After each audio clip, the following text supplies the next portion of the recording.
ஆமென். பைபிளில் யோவான் 10:11 இப்படி சொல்லுது பாருங்களேன். நானே நல்ல மேய்ப்பன், நல்ல மேய்ப்பன் தன் ஆடுகளுக்காக தன் ஜீவனை கொடுக்கிறான். அது மேய்ப்பனுடைய கேரக்டர்.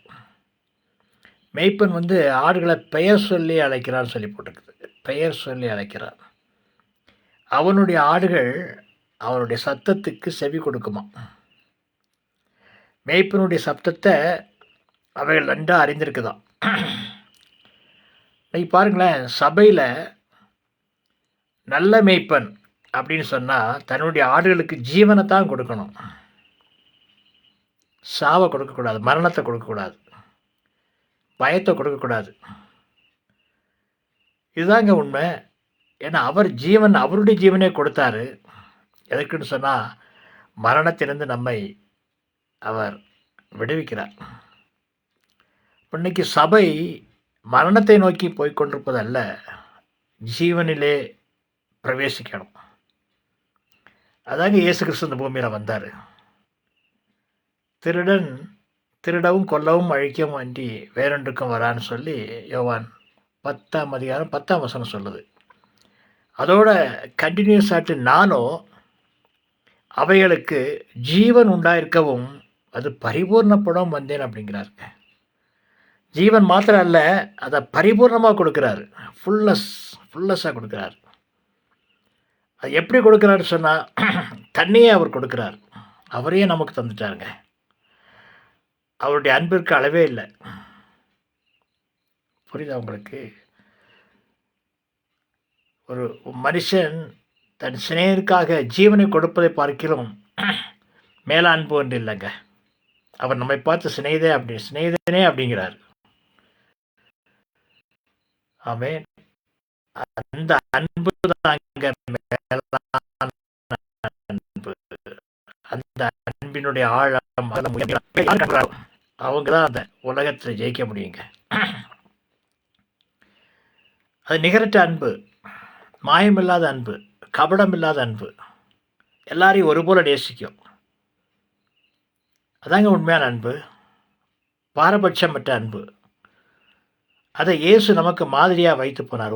ஒருவன் என்னை பின்பற்றுவான் இருந்தால் அவன் என்னை போல நடக்கணும் அப்படிங்கிறார். நான் நடந்ததைப் போல தானும் நடக்க வேண்டும் என்று சொல்கிறாருங்க.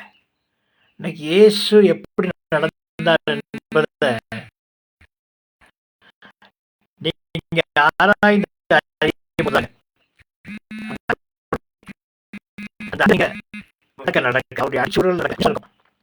பிறரை மன்னிப்பது, நேசிப்பது எல்லாம் கொஞ்சம் கஷ்டமான காரியங்கள் தான். அதை விட மேலே ஒரு சத்துரு பசியாக இருக்கும்போது அவனுக்கு ஆகாரம் கொடு அப்படிங்கிறார் பாருங்க. யாருக்காக கொடுக்க முடியும்? சத்துரு நேசிக்கதே கஷ்டம். அவனை கூப்பிட்டு அவனுக்கு ஆகாரம் கொடுக்கணுமா.